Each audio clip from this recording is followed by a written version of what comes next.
are back again. I know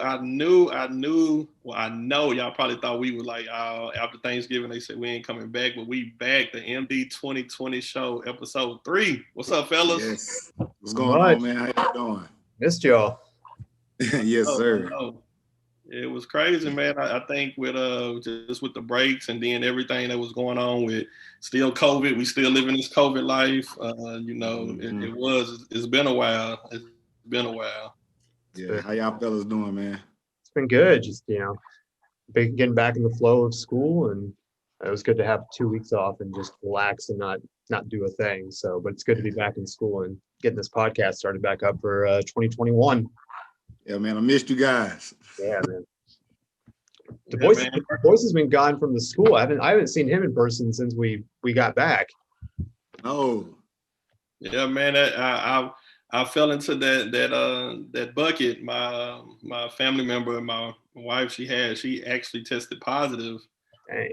And me being close contact, I had to be out, man. So it was crazy to be off almost a month from work. Working from home those last 2 weeks, but to be not back on campus for a month, and I don't know, it was crazy. It was boring. It was crazy, but it was good to kind of sleep in a little bit. I guess that was. Yeah. But I will have to say, my wife, she got through it, fought it like a soldier. She did have some symptoms, not a fever though, so that was like one of the good things. But it's scary when you first get the results. Like I had to take the test, me and my daughter, and I was worried, but we came back negative. But when my wife had it, it was when it was verbally said like it's positive, like, man, that's crazy. But yeah. Now, Mayberry, have you had to quarantine ever, like close contact with somebody? I haven't. I actually haven't yet. I thought I was going to have to. One of my cousins had caught it, but I wasn't in close quarantine or close contact with one of my other cousins that was with him. So, but like I said, I pretty much wear my mask everywhere and try and practice the protocols. I'm trying to stay safe as possible. It's a real scary moment because I got the phone call from my daughter, the guy who gave me the test, and he's like, the test is back, you're positive, and it's kind of like what Du Bois is saying. That moment where you hear that positive or you're positive, it's just everything kind of stops, and it's like what? And I just sat there for 5 minutes and just had to kind of process it in my head, and then I was at my buddy's house. And I was like, I gotta go. I gotta get out. That's same here. I guess in my case, I was at the store and she I think called me or something. I'm like, let me put all these fruits down, this frozen pizza. Let me get up out of here because I don't know what's going on. Yeah. But it is, man. And for me, and I think just for anybody else, man, your loved ones, I got a family of 4. Me, it's family of 5, including me. And just to think, I'm her husband, and I'm like close contact. I got it. That's what I was telling her. I know I got it. Cause if you got it, I got it. And then I'm just scared for the kids. But like I say, man, it was. I'm blessed. We're blessed that my wife got through it, and we doing good. So but it's crazy, man. That's probably this is the craziest thing because just symptoms are just so different from you hear other people, have it and they going through it. People dying obviously, and that's sad. But my wife, she just had a little aches and pains. She had a cough, but also she did lose her taste and smell. But other than that, she was up in the isolation room in our house, catching up on all her TV shows and everything. Yeah. I was so I think her COVID life of rest was good. But yeah, man. But other than that, man, how was y'all holidays? How were the holidays? Man, mine was pretty good actually. Typically whenever it's time for a break, it feels like the break goes by pretty quick. Yeah. It feels like it starts and it ends in 2 or 3 days. But this 2 weeks felt like 2 weeks for me. It was a good break. I got to see my family. I went up there a couple times, and I got to enjoy that good New Year's meal. You got to get that first day of the year meal, and so it was a good break. It was a good time to relax and reflect, and also prep for what we got coming up and the rest of the school year moving downhill. Oh yeah, it was a good break. Just got to hang out with friends and a couple friends and see family, and just get some sleep that I definitely needed. And went and saw Wonder Woman 1984 and was ridiculously mad about that movie because it was absolute trash. So Oh, it was not good, but the first one was great. I loved the first one, but no, it was a good break, and it was good to get back into school and get back into the swing of things. And happy we're doing this again. This has been fun. But Kelly, so let me get a little bit from you, because me and Mayberry, we rode the ship of breaks for 2 weeks a little while. This is your first 2 week break, and where I always say you get a break and you're still getting paid. How did it feel? How did that feel? That was weird, man. No, it was insane. It was, yeah. It's and I thought about it like halfway through. I was like, what's even going to be weirder is when we get to the summer and we're off, and like that check hits the bank account, and I'm just going to look at my phone and just be like, yeah, I think I can do this for a couple of years. Like it was a very strange thing to see, but have to. I immediately spent quite a bit of it shopping for my friends and family. So yeah, that's the bad part, I guess. Like when you not working but you still getting paid, like you just don't have anything to do. Especially being pre-COVID, it's like you out in the streets every day. Yeah, they don't know what to do. Eating at the finest restaurants just for lunch. I'm at 3:40 at 1 o'clock. Like, what am I doing here? How did I end up here?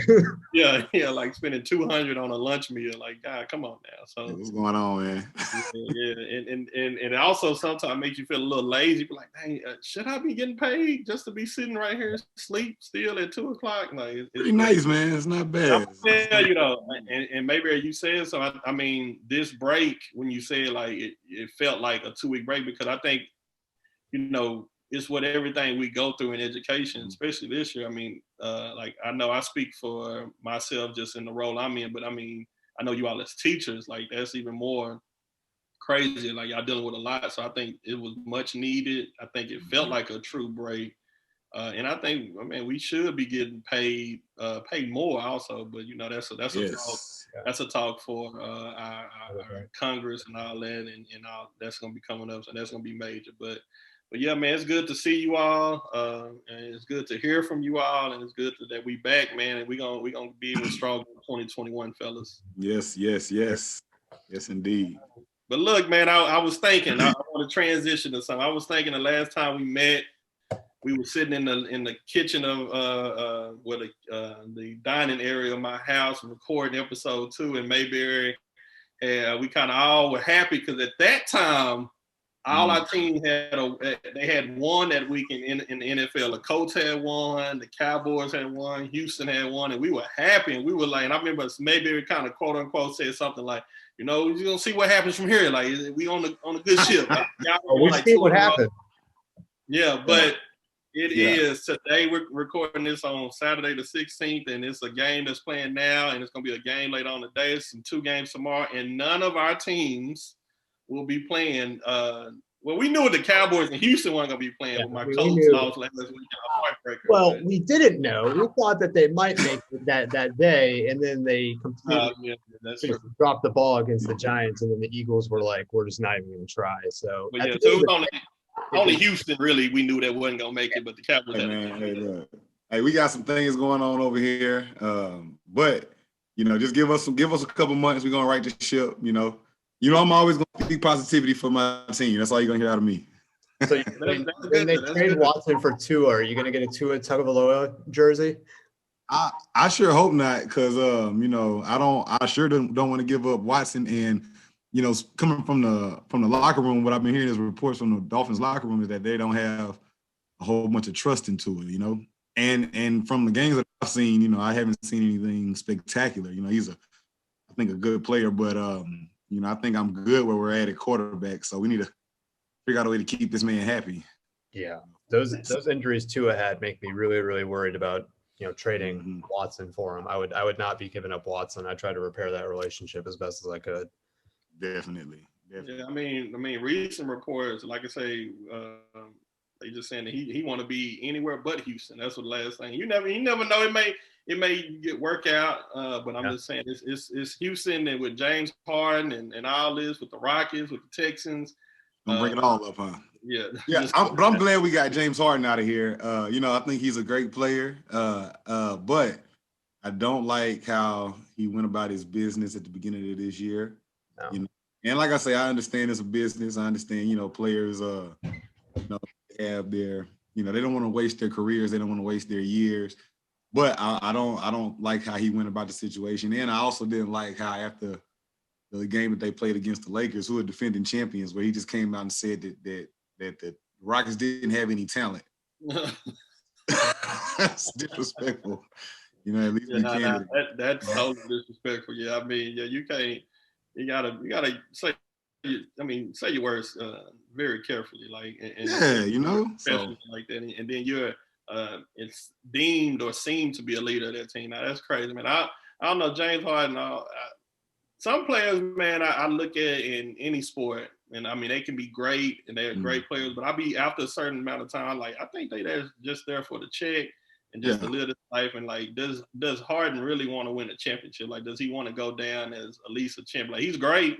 He's gonna go down, maybe Hall of Fame, I'm pretty sure. But I mean, does he still want that championship? And from some of his actions, I don't know. I'm not gonna speak for him, but his action, that's all you can judge a person off of. It don't seem like that right now. But hopefully, going to the Nets, we'll see how that goes. Well, most of the reports of what he was doing was like they would go to a city, like let's say Milwaukee. I don't know what the scene is in Milwaukee, but he would get there, they play the game, and he would go and fly off and party while the team went back to Houston or like on to the next city. So if they had a day off, he was going to party wherever the heck he wanted. Like that's A, not a teammate, and B, you're not taking the game seriously if you're legitimately flying all over the country to, hang out with people and party all night long. Like that doesn't sound like a LeBron or a Kyrie, or not Kyrie. Kyrie's crazy, but KD or a Dirk or LeBron. Like that doesn't sound like somebody who's taking it super seriously. And I really think, that players nowadays, don't really, take it as serious. I think as players back in the day, kind of took their craft and their profession. It's like he's traveling off. He doesn't go back to Houston with the team. That's not a good look. And back in the day, even if players were unhappy, they still fell in line, with the organization. So. Yeah, I mean, it's kind of like I don't know. I mean, it's time to change, and I mean, it's for the good end. Like you got some good reasons when this time has changed. Good reason, there's some bad reasons or things that have happened. Like you say, back then, it's a lot of more money involved, and then players have a lot of power now. Like I mean, so back then, you sign a contract, and I remember like the Scottie Pippen situation. Like you just gonna have to deal with it. You get like he was paid way undervalued.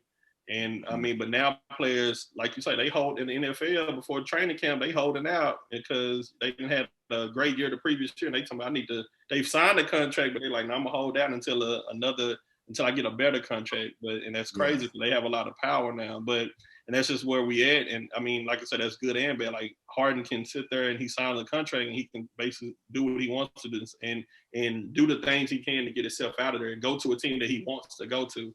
Like I'm a LeBron James fan, diehard, and I mean I congratulate LeBron, but that's all LeBron has done his whole career. Like he has that power to be great, and he can tell you like this is who I want, this is where I want to go, and this is how it's gonna happen, and it normally happens that way.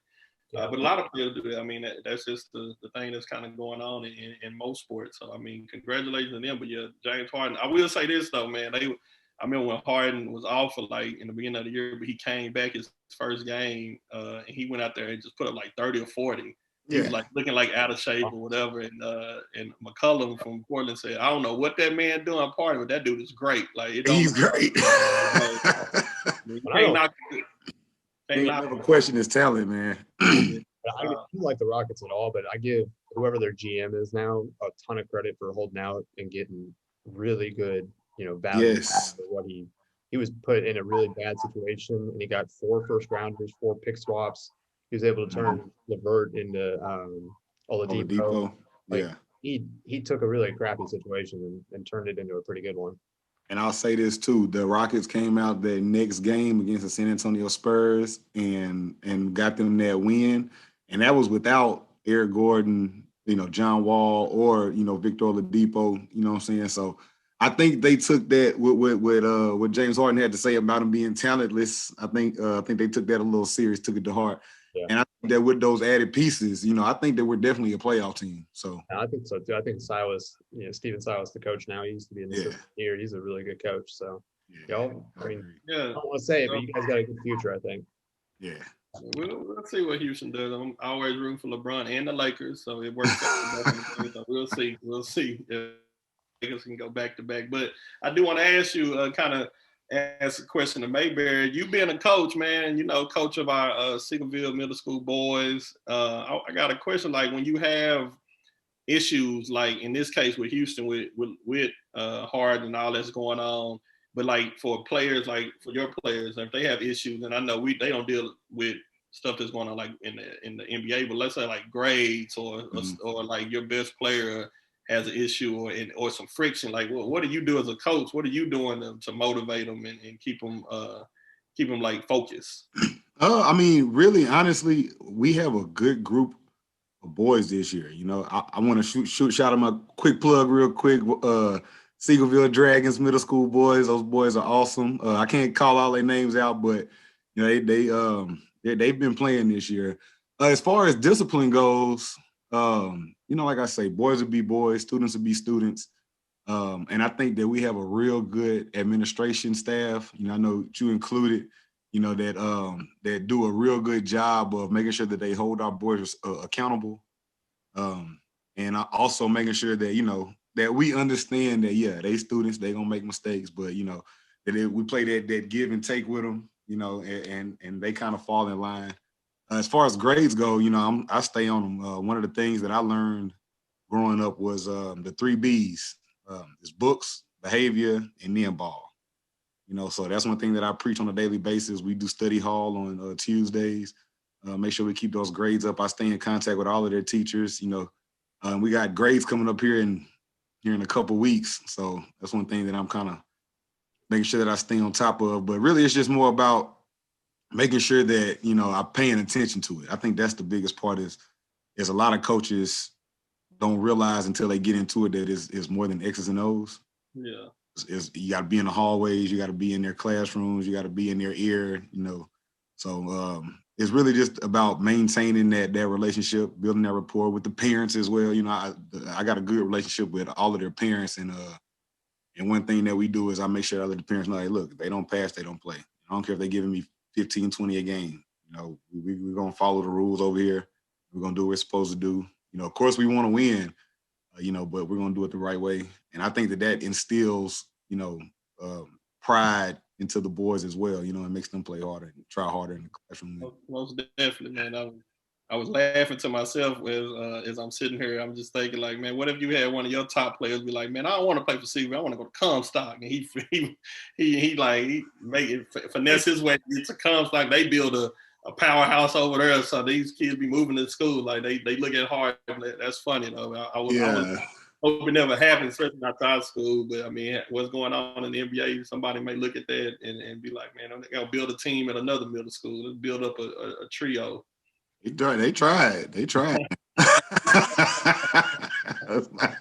Get it twisted. They sure do try to recruit. So Mayberry, have you, this is such a crazy year for everybody. Have you seen or have you felt like, so for some of your players that this has kind of been like an outlet for them for, to get on the court or just get to practice, be with their friends and do that thing? It is probably one of the biggest outlets for our players. Like, typically, I know, like in the past, practice is one of those things that a lot of people don't really want to go to. Everybody wants to compete. Everybody wants to compete on game day. When it's time for practice, you maybe not as going as hard, or you may miss a couple of days. I have a group of boys who love to practice. They, like, I don't take days off anyway. But even on the day, like after a victory, I might tell them, like, look, we're just gonna watch film tomorrow and practice, and they'll say, no, coach, let's scrimmage or something. Let's practice. So I think that it has been a relief, and it is something that gets their mind off of it. One of my better players tells me all the time, Coach, can we practice on Saturday? Coach, can we practice this time? Can we do this in practice? So that it is one of those things. And they tell me all the time, Coach, when I don't practice, I just go home and do nothing. So yeah, it is one of those things that it is it's something to get their mind off of it. Yeah, man. No, it's Most definitely. Well, like you say, shout out to the Seagoville boys and girls, all sports, but in this case basketball. But you just said something, they go home and do nothing. I know one group of people that I wish just go home and do nothing. It's those insurrectionist people, man. What's going on in the US, man? What is going on in the US with everything? Like, but at that Capitol, man, how did y'all? Let me just ask you, I'm obviously I was at home, but it was during the school day. Like, when did you hear about it? Like, Kelly, when did you hear about it? Especially being kind of in your role, like what was going on? So this was a wild day. So I had known, I followed it pretty closely. So I guess it had been a couple weeks before that they had started to really target that date for the certification of the election. So I had in my head already said like, okay, like that's going to be a big day. And then days leading up to it, they kept talking about it. So the day of, I had heard that McConnell was going to be given a speech. He was going to be very forceful against it. And I was like, you know what? I want to watch it. So I turned it on. That was during my off period. Turned it on around like noon. And I'm watching McConnell's speech. And they're cutting back and forth between showing clips from the Trump rally that they had the save the vote or something. I don't remember what they called it. Mm. And they're showing that and they're talking about how Trump had said, march down to the Capitol. I'm going to march with you guys, like go down to the Capitol. And in my head, I'm like, he's not going to march down with them. That's never happening. But they kept cutting back and forth. And my sixth period, which is my first period back from lunch, starts at 1:20. I'm starting to see the protesters had broken through the line at 1:10, 1:15. My first kid walks in at 1:20, and that is when they said people have gotten into the Capitol. And my first kid walks in, looks right at me, and just goes, "What's going on?" And my face I was just shocked. Like my jaw had dropped. I didn't really understand like what was happening, on my computer. And so I had been following it, and I was like, all right, everybody, like, let's sit down. I had CNN up, everything's just going crazy. They started to and I had sat down and they were saying, oh, protesters have gotten inside. And I'm like, I don't know if I believe that. Like, until I see a video or, photos of it, I'm not going to believe that. I open Twitter up and the first thing I see is a video of protesters running through the halls of the Capitol. Yeah. And again, I looked up at my students and I was like, oh God, okay, I'm going to have to describe or explain, what's going on, because they already knew about it. They had seen some teachers at the school running, from classroom to classroom to let each other know what was going on, to turn on the TV. And so they really didn't understand what was going on. So we just watched it together and I tried to explain to them what was going on, but it was just an absolutely wild thing to watch. Yeah. Mayberry, before hold on, Mayberry, but like you said, Kelly, man, it was crazy. And like for you to be in class with your students and that is, man, like, because I don't know if kids really probably knew what was going on and what that meant. Like, I think like, because we seen protests, like we seen them, and I'm pretty sure they seen them. But this was something totally different. But Mayberry, what was your setting? Where were you at? I was actually in my office at my desk whenever we were first discussing it. And like, I'm kind of like Mr. Kelly. I was kind of trying to grasp like what exactly was going on. Like, people are storming the Capitol, but kind of trying to get other work done. So I actually had went to one of my classes and I was coming back and I was looking in my group chat that I have with some of my buddies, and we were actually kind of talking about it. And they sent a clip of some of the people standing on top of the building. And I just thought to myself, this is madness. This is pure madness. And I was actually coming down the hallway and saw Dr. Martinez, and he's like, what? He's like, what you looking at? And I was showing him the clip, and he's like, it's been crazy all day. And he's like, this is kind of one of those things that is like, is this really happening right now? Is this something that's real? And but yeah, I was actually coming out of class, and it's really sad, because it's like Mr. Kelly said, it's trying to figure out ways to explain this to students. because, Yeah. everybody expects students to be the ones to, do things and act up, and, kids to act up. And these are grown people out here creating, atrocities. And it's just, it's hard to explain. Yeah, that's where I think you sum it up. It's hard to explain. I think I was driving. I think I was getting something like my whole family at the time, we were on quarantine, so I think I was getting them something to eat, and I got an alert on the phone that just said, I think it was like my little Apple updates or whatever that said, protesters have stormed the Capitol. So when I click on it, I'm just thinking that they just like my first image was they were just all outside, and I was okay, they're upset. But then when I got home, by the time I got home, I turned it on in the news at the bottom. It says breaking news: an individual has been shot. I'm like, whoa, like what's going on? And so I'm thinking, okay, maybe somebody like at the least somebody got shot outside, and then now you just seeing them in the building, and you just seeing it like just breaking glass, and then like I'm not gonna lie, I'll be honest with you. Like I was laughing because I'm like, these people are crazy. Like, like I'm like, and then you see what they're dressed up in and like all this. I'm like, this is like, it was a laugh though. That kind of like I stopped. And I'm like, wow, this ain't funny. Like this is really like crazy that this is happening in America. And so then I'm clicking the different channels, and then man, I came across one. And the host was just crying. Like, dang, like, and then that's when it hit me like, this is America, like all over some false, fake, lying information. And then you see our president's tweets, and he's tweeting at the same. So I'm going back to that, and I'm reading. He's going in on Pence.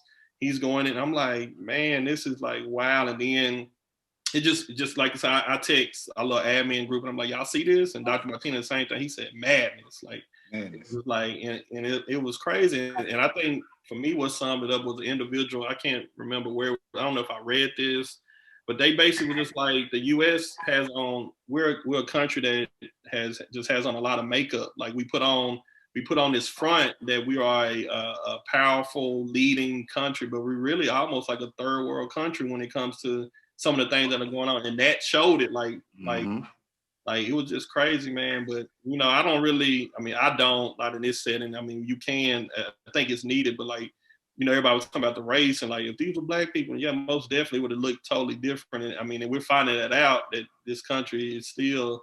I mean, people are looked at differently by this. I mean, we know that though. Like we all know that. So, but I mean, some of the stuff that they were doing, man, it was like you say, pure madness. Can't really explain it. And then as we're recording this today, they just arrested a dude that was trying to get into the inauguration with a fake pass, and he had ammunition, guns, and everything. So, like, these people won't stop. It's crazy. The thing is, like, I haven't heard that. That's nuts. But like, the thing, like, as far as not the reaction, but like the show of force from the Capitol Police or like the National Guard or whoever it was, like that argument where it's if it had been Black Lives Matter protesters, it would have been different. When I first heard that, I was like, I agreed and disagreed with it. But then as I thought about it and I heard more reporting behind it, it was a thing of they didn't staff the Capitol the correct way with the threats that they were getting. They didn't think it was going to be as bad. And that was why I disagreed with people saying that but also agreed with it because they literally just looked at those people who were going to come protest or the threats that they got and were like, oh, it's not as serious.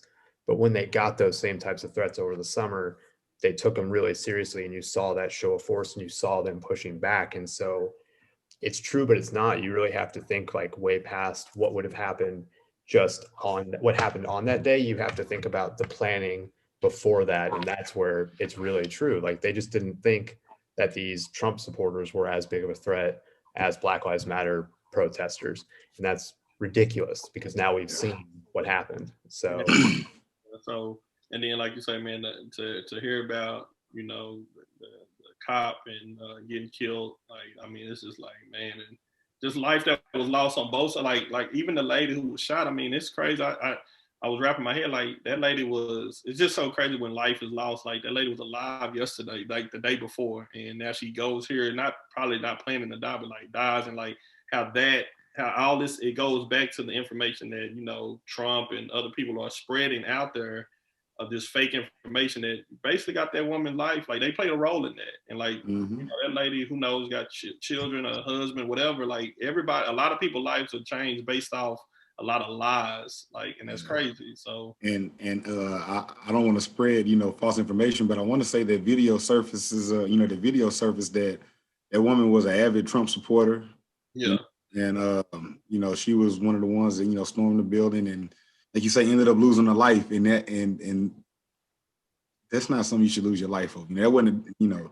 I mean, yeah, you can be, by all means, you can be a supporter of anything. You got that freedom. But I mean, it's just the fact that when you're a leader and when you have followers, you have, me and my wife were talking, like, you have a responsibility.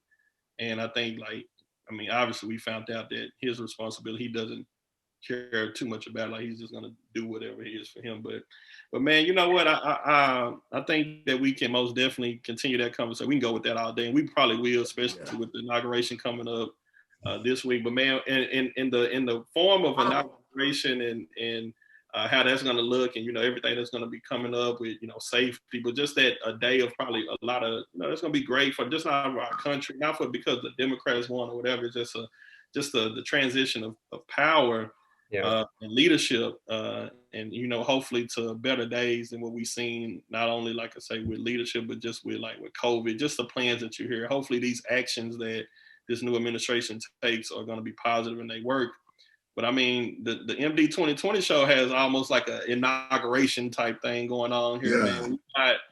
We have, if you didn't know, so, you know, this all came about. I just wanted to kind of build a culture and climate. Mayberry and Kelly felt the same way. They jumped on.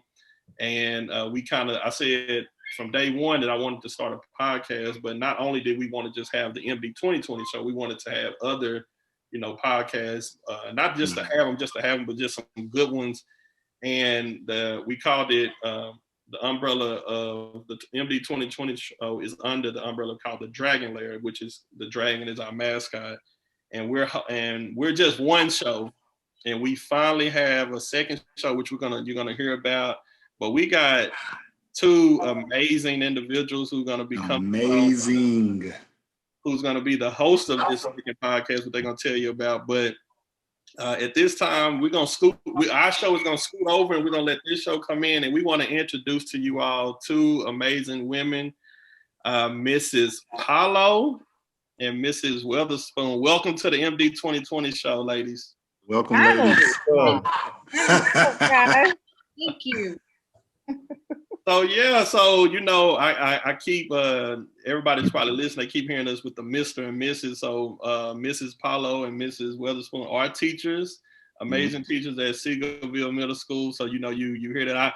I still to this day, I mean, I can't call Paulo Gabby. I just call her Paulo. You know, that's what teachers do. We just call by last name. We just be like, the boys, Kelly, maybe Weatherspoon. Like, that's just what it is. But welcome to the show, ladies. How y'all doing?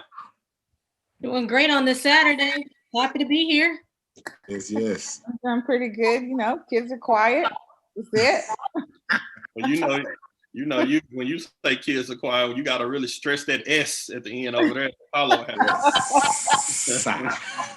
kids just keep holding it like that. Don't let up. True.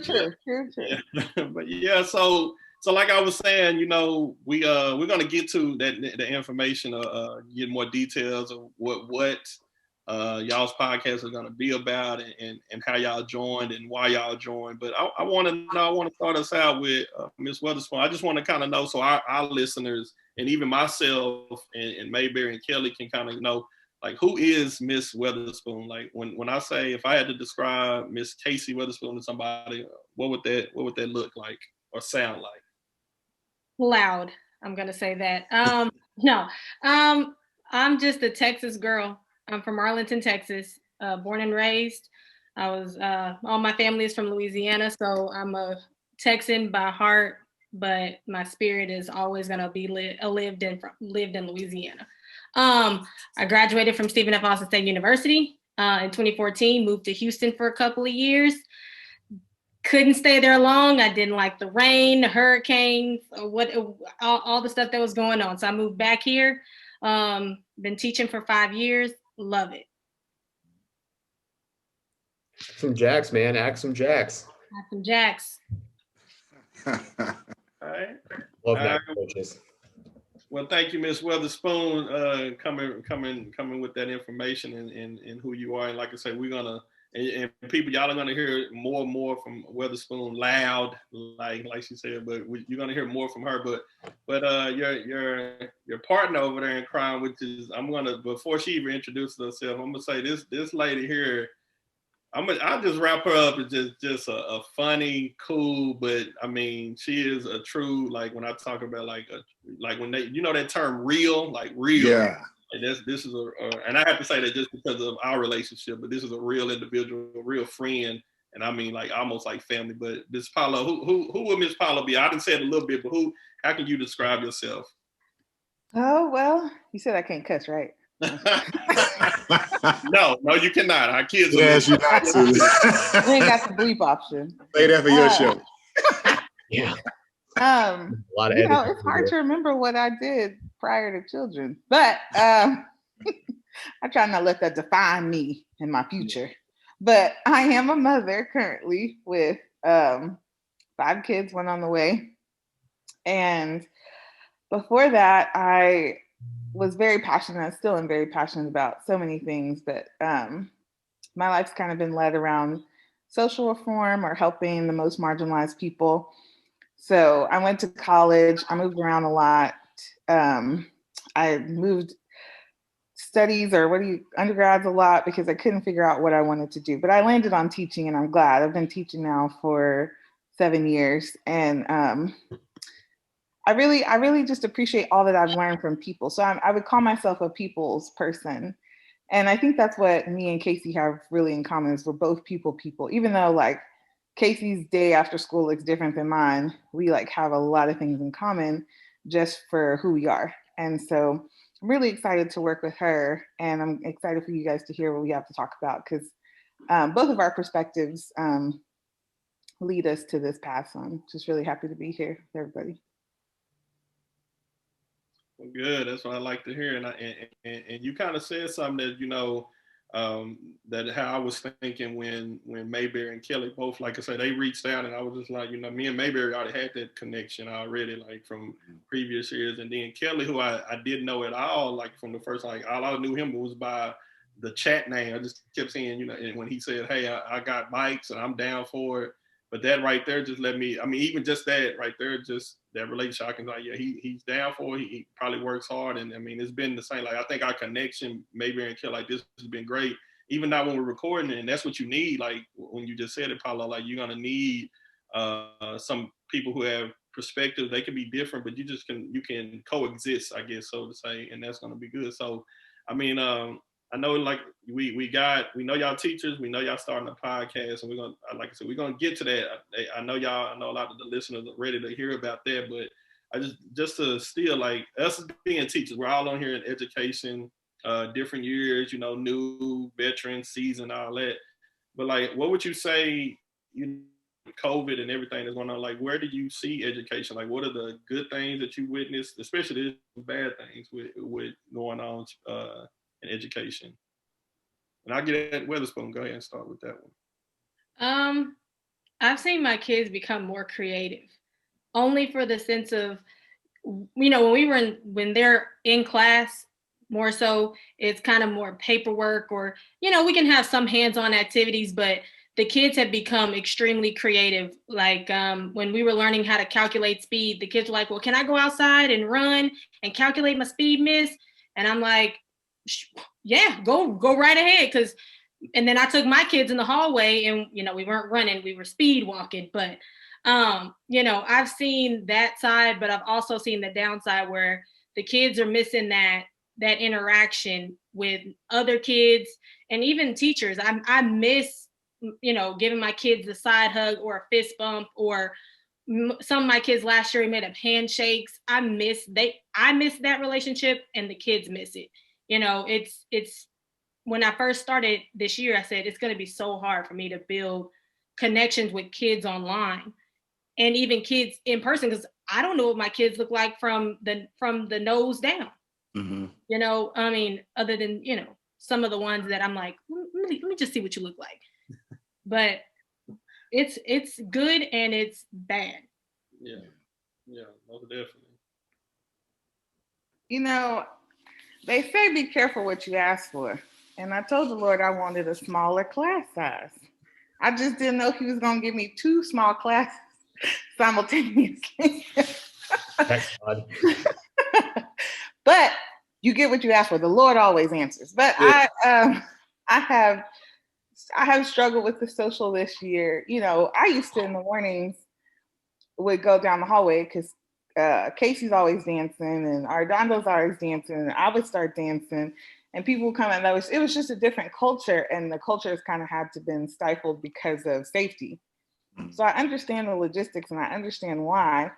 It just doesn't make it any easier. And I think, you know, we underestimated how much of the social was keeping us together as a school, keeping kids engaged. And so now we're trying to make them engaged without the social aspect. And it's just hard. It's hard for me to stay engaged. I can't see everybody like I like to, and the kids don't see their friends. It's hard for them to stay motivated to just do the work all the time. Yeah. So 2020 has been hard socially on and I think you can look at that personally, like people having the quarantine, not see grandparents. It's just been a difficult time socially. I think you hit on a great point whenever you were saying that we in the school as educators and as students, you know, sometimes that we underestimate that level of interaction that we need, you know, just to push through the day. And I think that's a very valid point. Very, very, very valid point. I don't like eating my lunch by myself. You know, yeah. It's easier to be on a diet eating a salad with other people than by myself. I don't want to eat a salad at all, let alone by myself. So Witherspoon, you said something interesting about, you know, kids being virtual or not really being able to connect with them. The one thing that has always been interesting to me is when I have a kid go from virtual to in person and all of a sudden they're in my room or they walk in and I'm like, where are you supposed to be? And they say their name and I'm like, oh, it's you. What have you had kids go from virtual in person, and how do you maybe not handle it is the right word, but you know, what's that process kind of like? And for you, Paulo, as well, sorry. It's crazy. I actually had a student that came back after break. Now, mind you, I had never seen the student before. Student never logged in. So the student came up and they were like, hey, I'm supposed to be in your class. And I was like, well, who are you? And they told me their name. And I was like, oh, okay. Well, it's good to see you. Because at that point I wasn't able to make a connection with the student, even virtual. So seeing him in person, I needed to get the personality. Were they gonna fit in with all the kids and how rambunctious that group and that period is, and telling you that kid fits right in and brings a different light to the classroom with the jokes and how funny they are.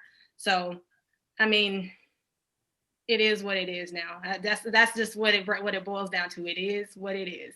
Yeah. I actually told mine to get out. I was like, hey, little girl, hey, you can't sit. No, you can't walk in other people's places. COVID. Yeah. I was like, you need to go to the office. She's like, I'm supposed to be here. I said, so too. She said, there's my schedule. I've been online. I was like, oh, well, sit down. Get the papers out. So I've had a little hard time with kids that pop back up. But what I have noticed a lot of them have said is, well, it was better than being at home, you know, meaning I needed to see somebody. I needed, even if you're going to sit here and tell me to get out, I needed that because I haven't had any interaction with anyone thus far. And so, yeah, it's been good. And I do feel for the kids when they come in, because most of them are, like, you can tell their voice is rusty. Like, they ain't talked in a long time. I said, drink some water. Moisten your throat, son. Yeah, now you said it because when since when I was on quarantine, and my son, he had to go on quarantine too, and you know, my son, like Paulo knows, like, but this boy just loves video games, like Fortnite. You know, he that's all he does, and Among Us, all this stuff. So I would think that this is the best opportunity, like, to do a little work and then be free to, you know, to go back up to your room, which he was doing. But but that boy came to me talking, I'm ready to go back to school. Like, it's boring to go. Like, I was like, you want to go back? Like, I was ready to make them virtual, but like now I think like kids, like we in Weatherspoon has, you said it, I think we underestimated like that social like that impact that we need, like the social impact that is needed amongst not only kids but even us as adults, because like when I was at home, I'm telling you, like we had a staff development that day, and I had to do it from home, and I mean during the time when y'all were going to other sessions, I'm just sitting here just just bored, like nothing going on. Like I'm like, all right, how many more honey buns I'm gonna keep eating? Like and like I'm like, all right, so I'm like, I don't even smoke. I'm outside smoking a cigarette. I'm like, God damn, like, so I mean, yeah, that's how bored I am. I'm trying new things, but so I mean, I do feel, and we talked about it, I think we all know, man, it's just like it's been different, and what we need is I mean, we had, Seagoville, we had some representatives and senators coming to our campus, and the one thing that we all, the gist is like they both asked like, what can we do to help y'all? And it's like, I mean, that's a good question. And like I say, I don't, it's so much. Like for me, I don't, I mean, it's like a list, but I mean, what I would want to ask, and not only to Weatherspoon and Paulo, but I do want to like voice it to you. I like, as teachers, and you're in the classroom with students, like, what is it that needs to be changed? Like, that if it was one thing that you can change, what would it be? We need ABC days. There shouldn't have been, you get virtual, you get not. It should have been, I need to see all of my students at one point. At some point, they needed to have come to school this past time, because I think we're seeing the results of that is out of sight, out of mind. I don't go to school. I don't have to be engaged. And so they've lost kind of, and then they've fallen so far behind, it's kind of hard for them to like jump back into school. Versus if they had to come every Monday, like, okay, I have to do something because I know I'm gonna see Miss Paulo and she's gonna be on my nerves. So let me just get some of this work done. I think we definitely should have done ABC days. I definitely agree on that. That would have been mine as well. To be able to see and even go through the motions of school, because you get complacent when you're at home. You're in your own environment. I mean, whenever we had those days when we weren't at school, I was going to lose my mind. My fiance is also a teacher, and we're in the same space all day long. And you're just, you need to have that moment where you're able to get out and just see a different scene. Yeah. No, yeah. My brother, whenever I was working from home, I'd annoy the crap out of him, and he was very thankful when I left. So yeah, you need some distance sometimes. Yes.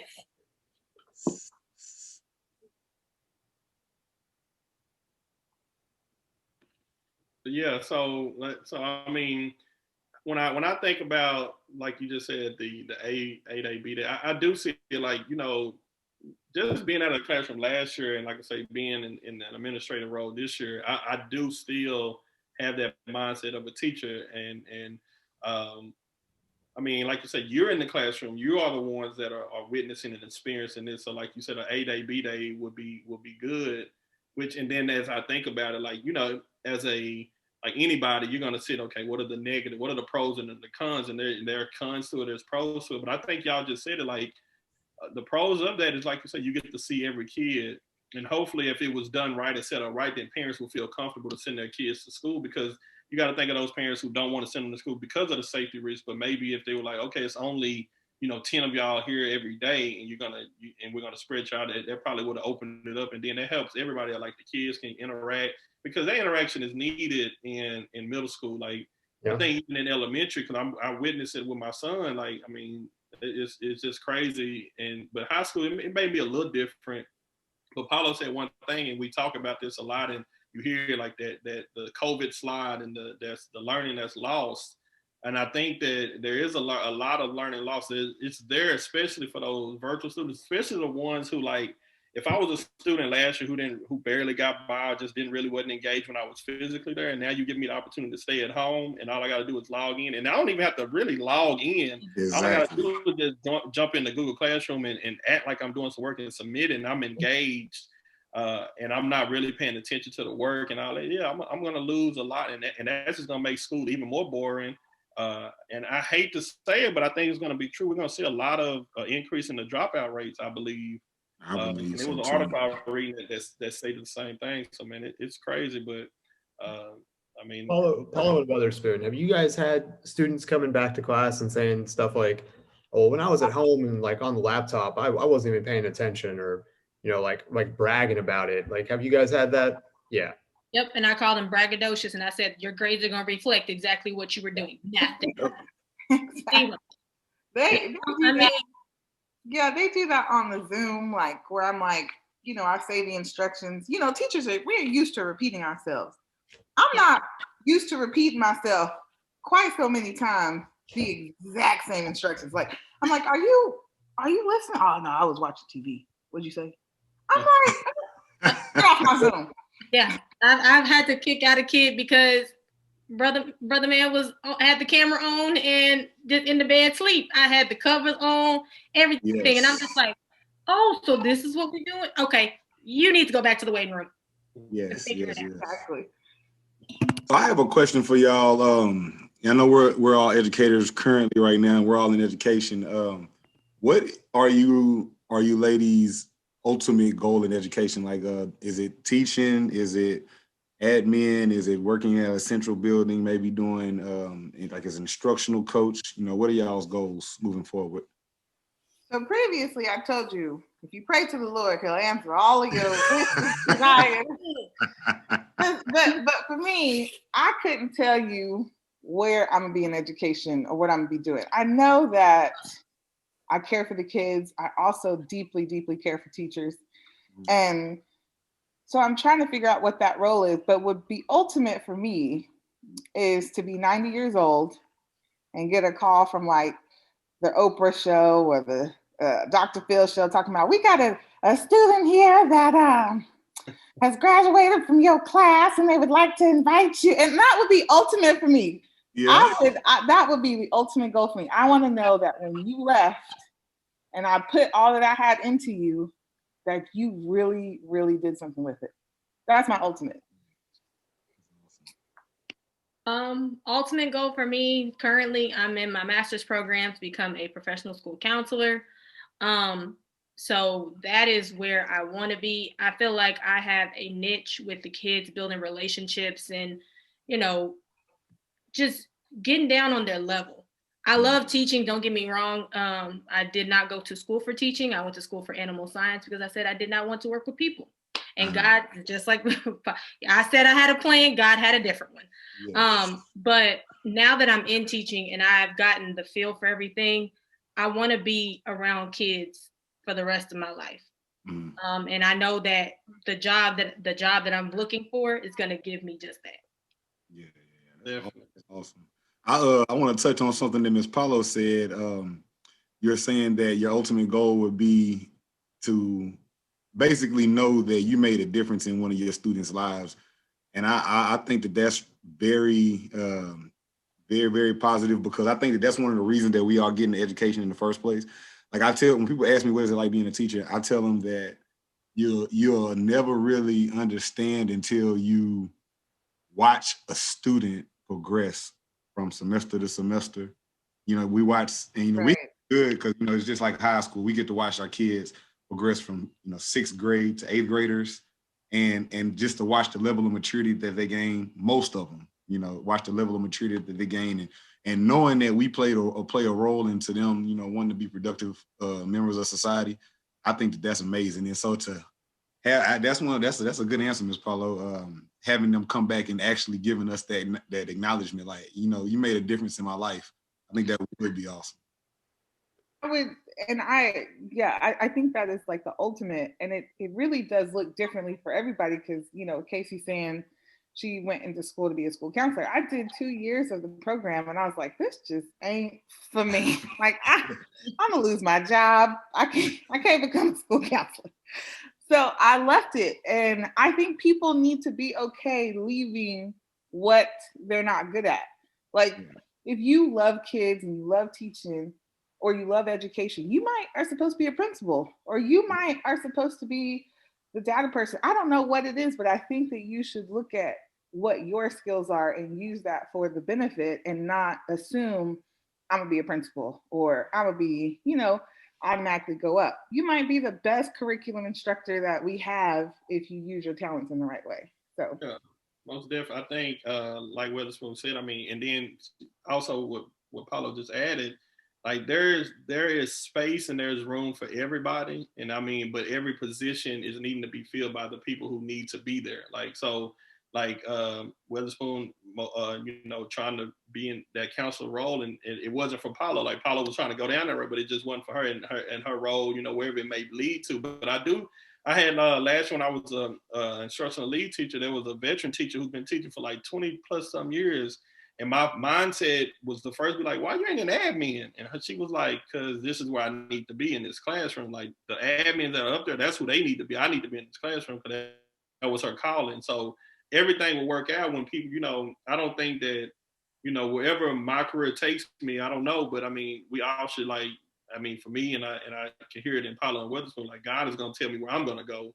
I'm just going to continue to do what I need to do on my end, and then I'll get that call. Okay, you do this, and maybe I end up back in the classroom. Who knows? It doesn't matter. Like I think everybody's role, like all the way to the custodian, to the lunch room, to the to the admins, to the people cutting the grass, like that is their role. They're there for a purpose, and I think that's what we need to really. I say, and this is going to be most definitely be for another episode, but I mean, there's people that are in roles right now that are teachers that are in front of these students who are going to be the next generation who should not be. And I mean, like, there are people that who knows, like, because we spend, like we said it before, we spend probably more time during the school year than with kids and with their parents. So we have a lot of influence of what we tell them, what we expect from them, what we let them do. And I mean, and there's people who are there for just for the check, and that's a problem, and it's gonna lead to problems in the future. But like I said, I get off that horse, but we need that's something that needs to be talked about as well. But I love to hear, like Paulo said, to hear somebody say at the end of it, like for you years later, be like, Mr. Du Bois did this, and for me, so that's true. I think that's what we should all strive for with every student. But yeah, most definitely, I'm glad. I love to hear more from y'all, and I think that people, our listeners and other, they're gonna be in for a treat, because like we told you all, these two ladies are going to have their own podcast. So what we have here in this little segment that we have here, y'all gonna get to experience way, way more. So let's kind of jump into that. Weatherspoon and Paulo, what? First of all, do y'all have a name for y'all podcast? Do y'all have a name? Can we get the name? Paulo, you ready to drop the name? I'm ready. I was born ready. Drum roll, please. Thank you for that drum roll. So it's gonna be Chat Time with K and G. Okay. That's hard right there. Okay, Chat Time with K and G. Hold it down. That's what I like it. I like it. All right. So what can we? Let me start out with. So Chat Time with K and G. What can we expect? Like, do y'all have like a focus yet of like what are y'all show gonna be centered around? Like, what can listeners expect from Chat Time with K and G? Paulo, you want to take that one? Yeah. So we are hoping to bring like life and love and laughs and all of that to a podcast that spans the gamut. So both me and Casey are good at life in general, and we have a lot of perspectives, and so do a lot of people. But if you look at teachers are actually just people, like just normal regular people dealing with the same things. And so we want to talk about their lives, our lives, other people's lives similar to ours, and the teacher narrative. We want to focus specifically on different topics like mental health, things like that, to focus really on the topics and the issues that we are going through as teachers. So more like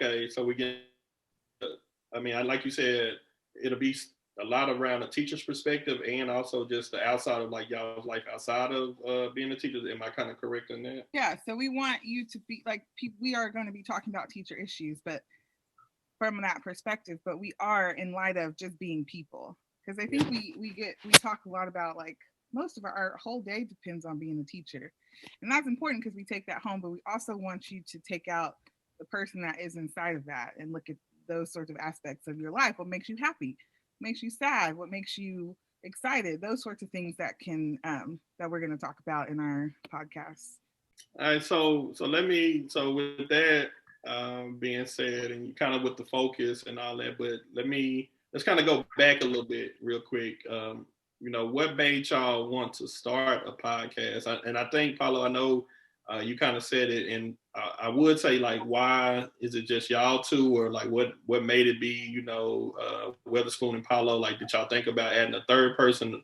But like, why did y'all want to start a podcast, and then how did y'all's partnership come about? I knew I wanted to have a podcast, and I wanted to kind of present some of this. I didn't have it fully worked out until I talked to Casey a little bit, actually, about what we were going to do. But I also wanted someone who had a different perspective than me. Like I said before, Casey is, she doesn't like people all the time. I like people all the time.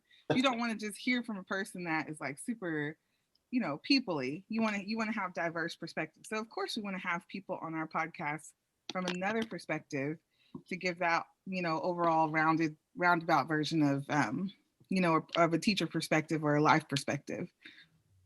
What about you, Casey? What did you think when I called you? Man, jumping for joy. I actually went in and talked to my fiance. I was like, babe, she said she wanted me to be a part of it. And he was like, you're really excited. I was like, yeah, I am. It was only because, honestly, before Paulo had even brought it to me, I wanted to start my own podcast. Quarantine really did a number on me as far as like my anxiety. And I wanted to venture out and kind of tell people about me and kind of go through my life as a person who suffers with anxiety. And then whenever Paulo brought it to me and, we talked about it, I said, this would be a great platform for me to kind of go ahead and get out what it is I need to our listeners. Yeah. So kind of like a teacher's corner. But, when you go sit at the conference table, or since we have a conference table, the lunchroom, we don't just talk about schoolwork. We talk about schoolwork, but we talk about everything that's going on. And so that's what we kind of want to bring to the listeners, is we're going to talk a little bit about everything that goes on in our lives, because that's what makes our mental health. That's what makes our social life. That's what makes our personal life. We can't separate ourselves from teaching, nor can we be separated from teaching. So it's part of us, but there's other aspects. So we just want to talk about it all together. So kind of like a teacher's corner. It's great that y'all say that, because one of the things that we discussed in our first episode was a lot of the times, people get this misconception that teachers don't have lives. That's one of the things we discussed earlier. Right. Is that, we teach, from 8 to 4, and then they shut us down and put us in the closet real quick. Switches off. And I used to think my teachers lived at school. Yeah. I saw them at the grocery store, and I'm like, what the? What are you? What are you doing? What are you doing? Get back to that classroom. Yeah. Food. Yeah. So I think that it's important that that people get a good inside look, a good inside view of educators outside of education. Yeah. And it's just, with the podcast, there's so much fun that you can do. It's such a different thing that you're starting, but the best part about that is getting diverse opinions and getting other people's opinions in there. And the other really cool thing is you get to bring people from the outside and you get to interview those people and find out their perspectives. So, for you two, who would be that one person that if you could get them on the show, and after that, it'd just be like, all right, time to shut this down. We've gotten the best person. Who's that dream guest that you would want to bring on? I know. Oh. I know. I need to talk to the new Secretary of Education. Yeah. Because he's about to write my checks. He's going to tell me when I can be off. So, and I think a lot of people want to know, like, we had Betsy. She's gone. But we need to know what is coming, because we went through a really tough 4 years. And I don't think people are really aware of how much we lost under Betsy. But we need to gain some of that back. Particularly, I think it's crazy, especially with COVID and everything, and people being sick. There's no paid sick leave for teachers. What? Yeah.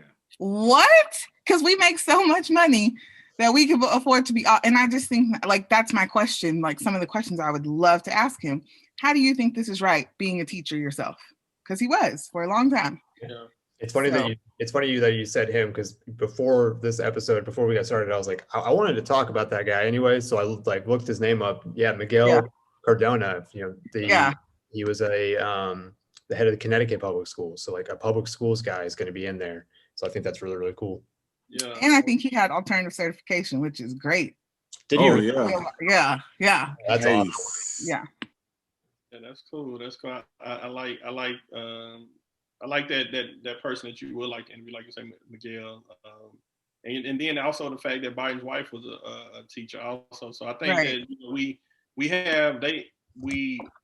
education has something to be excited for, but at the end of the day, like I always say, it's always based off action. So I want to see what they're going to do, because I mean, we do have a platform now. One thing that you just said, which I want to just kind of mention it now, in the state of Texas, like I'm in an advocacy group that kind of deals with policy, and I'm learning that. But man, like you just said, like TRS here for teachers in Texas, that's really major. Like you said, they assume that teachers get paid so much, like, but our retirement, the way that it's set up, I just learned this, and it's only benefits teachers who go above 10 years of teaching. Like if you find out that like I've been teaching for 8 years and you want to go into another sector, like you really, that TRS does not work for you, and that's the way that it's set up. So you know, with this new administration, and I know that's on the country level, we do need to you know, hopefully y'all bring that attention, and we do too need to bring attention to our state level of for educators, man. Because I mean, education, as you can see, like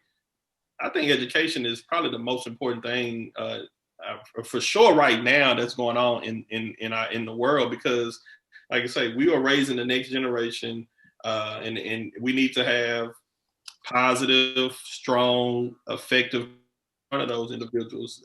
So yeah, I really think people forget how much education influences. I mean, with COVID, they kind of realized, because our dividends are paid out so long after we've done our part.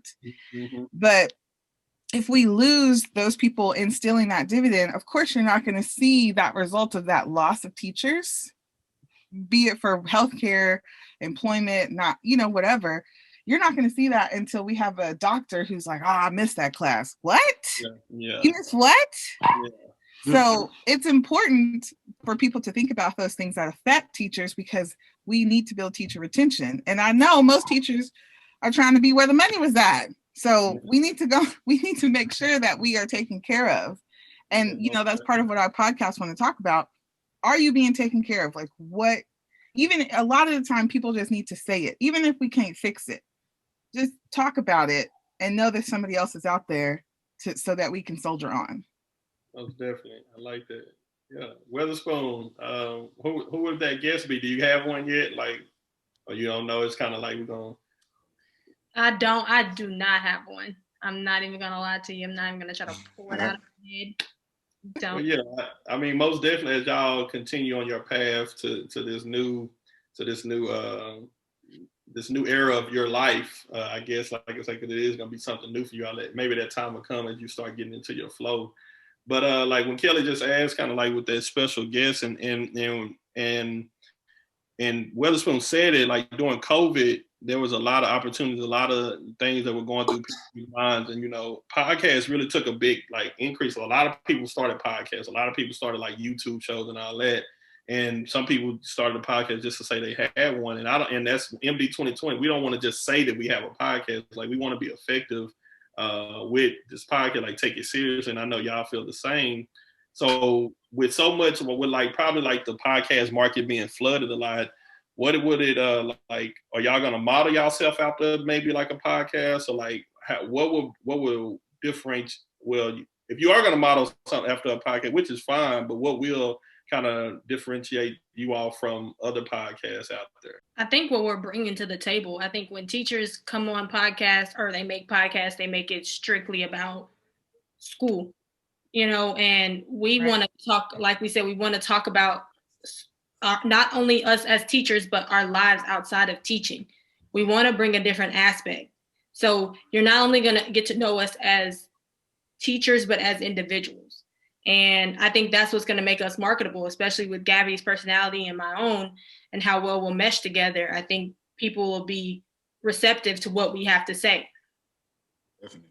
Right. I think that you know, a lot of things that we have in education have an agenda, and then they try to make it towards teachers, you know.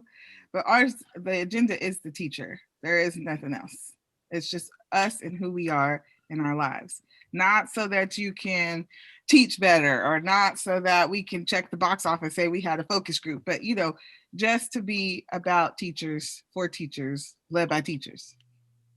Gotcha. Well, look, go ahead, maybe. I was just saying, I love it. I love the explanation of it. I love the focus and the drive and the direction. I think that y'all show is going to be awesome. Most definitely. I can't wait. I think that the same way when, like I keep saying, Mayberry and Kelly jumped on, I think that y'all jumping onto the team is going to be great for, like I say, give it a different perspective. I can't wait. So, you know, listeners and everybody out there, you know, expect to hear from these two amazing ladies real soon. And then the MD 2020 show as well. We're going to continue trying to drop that heat, as they say, but these ladies are going to be coming with that real fire, and I can't wait for it. So, yeah, so chat with K and G is looking out for that. Love it. I want to say thank you all. Thank you, Weatherspoon. Thank you, Paulo, for joining us to kind of give that a little bit about who y'all are, what y'all, what y'all believe in. So hopefully, you know, this is just a little bit of a sprinkle of what's going to be in that main dish. And I just want to say thank you. We can't wait.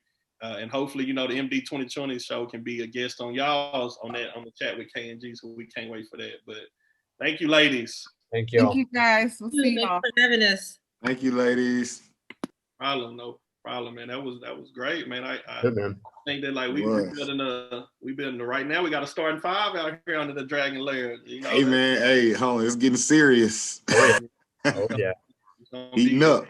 Yeah, we're gonna have to start taking applications after a while. People gonna want to join this team, man. Yeah, I love it. I'm down with that. Ladies too. I think those are two awesome ladies who are gonna give a great insight, and I think that they understand and understand the purpose of what it is we're trying to do, and I love it. I think it's gonna be awesome. Like I say, Paulo is just me knowing her. Like I know I met Weatherspoon this year. But me and Paula, when she first came to Seagoville, that was her first year teaching at Seagoville. And that was I only started, you know, half the year previously, only one semester. So I was coming in basically still new.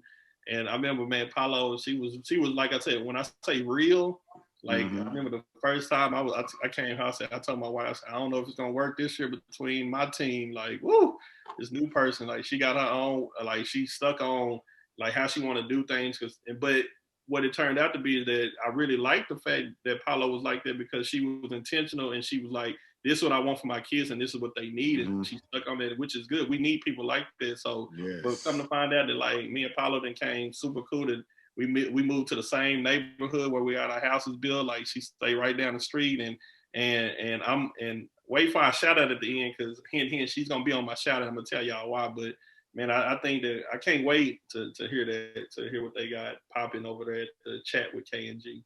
Yes. I love that name. That's one of the coolest names. So I'm really excited for that show, just to get more different opinions and different viewpoints is always great for any podcast. So it's gonna be really cool to do. Yeah, most definitely. And I think she even opened my eyes up to our next guest, man. We need to shoot big, man. Secretary. I'm big with my shout out today, so I'm excited to get that done. Yeah, most definitely, man. I think that get open eyes up, but I can't. Like I said, I'm just gonna keep saying I can't wait to hear from them, because I think that's gonna help us grow as a show. Also, what they got, and you know, like I say, the more people that listen, hopefully we can have an impact in some form. But I know they will, most definitely, because it's needed not only for teachers, but I mean for all people out there. You know, they need a place to kind of like take care of themselves, which is gonna be amazing. So I look forward to it. And Kelly, you're gonna get a bonus, because you're gonna be working close with them more than we will. But it's gonna be great, man. It's gonna be great. Can't wait. But yeah, fellas, I mean, look. we wrapped up another show. We didn't talk about, tried to stay up on current events, but we got that interview with Paulo Weatherspoon, which I think was just the best part of the show. But, as always, as we're closing out, we got to do our shout outs. So I'm going to start it out today. Let me start it out today because like I just said, y'all kind of know my shout out. I'm going to give a shout out to Miss Paulo. Due to the reason why I'm giving her a shout out is because when me and my family were on quarantine on a Thursday, she came with roast, mashed potatoes, salad, bread, macaroni, and man, she came and provided a meal for my family, man, because she was like I say, she said she was gonna do it and she did it. And man, I'm talking about on a Thursday. I'm like, who cooks like that on a Thursday? Man, I was like, I want to stay on quarantine. So I'm gonna give a shout out to Apollo and her household and her husband over there, man, for looking out for my family during that time. So big shout out to Miss Paulo, man. So thank you, Miss Paulo. Cool. I'll go. As y'all know me, I always have a couple people, but I do want to do two groups. My buddy's back in Houston. I always show love to my Houston people. And then I want to give out to our Seagoville basketball boys who we discussed a little earlier. They've been playing pretty good. One nice little win streak. And like I said, I don't want to leave anybody out, so I won't say any names in particular. But keep on playing, gentlemen. Shout out to y'all, man. Shout out to y'all. Keep on doing y'all's thing. Cool. Kelly? Well, I got two. I was only going to go with one, but then my brother's dog is behind me sneezing. So we're going to do a shout out to Max as well, as he looks back too. He's like, what's up, guys? So shout out to Max, rescue Korean Jindo from Gainesville, Texas. He's 13 years old now. He's a really old dog.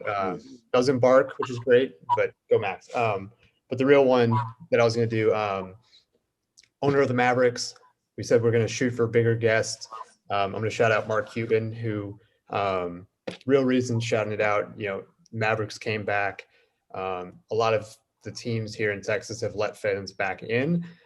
He was smart and, gave up revenue that would have come in if he had let fans in. He knew that was not the smart thing to do.